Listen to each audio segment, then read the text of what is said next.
hematoma intracraniano, eles se dividem conforme a divisão anatômica da dura. Então, vamos lá. Primeiro a gente tem a calota craniana, aí tem a dura, tá? Aí depois da dura, o que a gente tem? A gente tem a aracnoide, e depois da aracnoide, colada com o encéfalo, a gente tem a pia, tá? A dura, ela tem o folheto parietal e o folheto visceral. O folheto parietal, gente, ele é colado com a calota.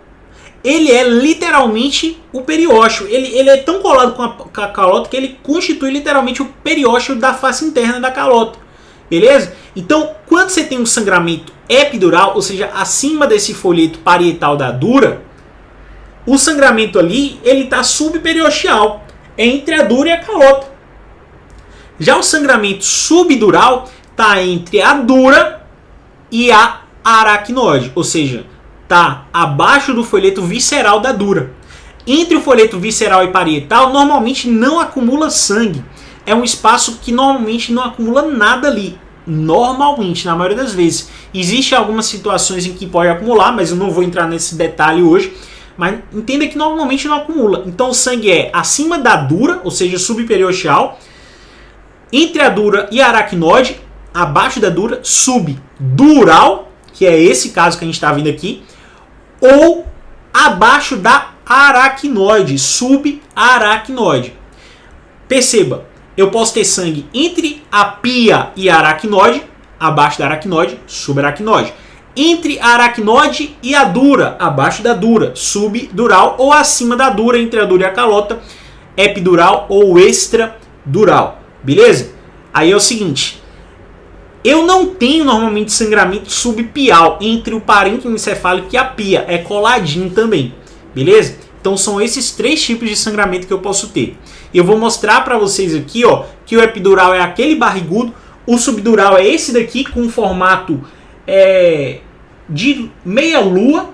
Tem gente que chama de formato de banana. Se você gosta de comida, lembra da bananinha, parece uma bananinha, ele é uma meia lua. O que eu gosto de lembrar é que é um sangramento que parece que se conforma ao formato da calota. É como se ele seguisse aqui, ó, o formato da calota, ó. Faz uma espécie de meia lua. Ele não é barrigudo, ele não faz aquela barriguinha aqui, ó, comprimindo um parênquima. Ele vai se moldando, tá?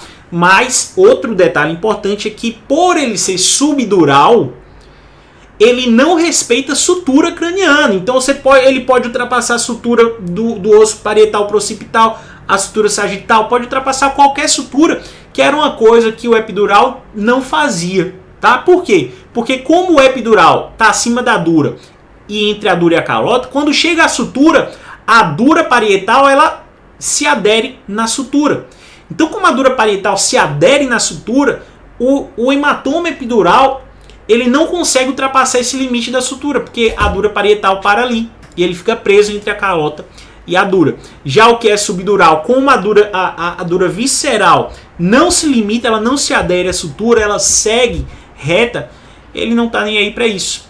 O que limita o hematoma subdural? As reflexões da dura. Como assim? Foice do cérebro e tentório. Ou seja, quando eu tenho uma foice cerebral que passa aqui no meio, tá?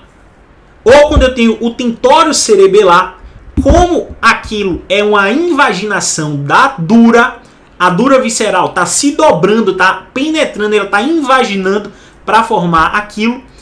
E o hematoma subdural, ele segue a dura visceral, ou seja, ele fica abaixo da dura visceral, ele não consegue ultrapassar a reflexão, tá? Então, ó, o epidural é limitado pela sutura craniana, o subdural é limitado pela foice e pelo tentório. O epidural não está nem aí para foice e tentório, ele passa ileso lá em cima. O subdural não está nem aí para sutura.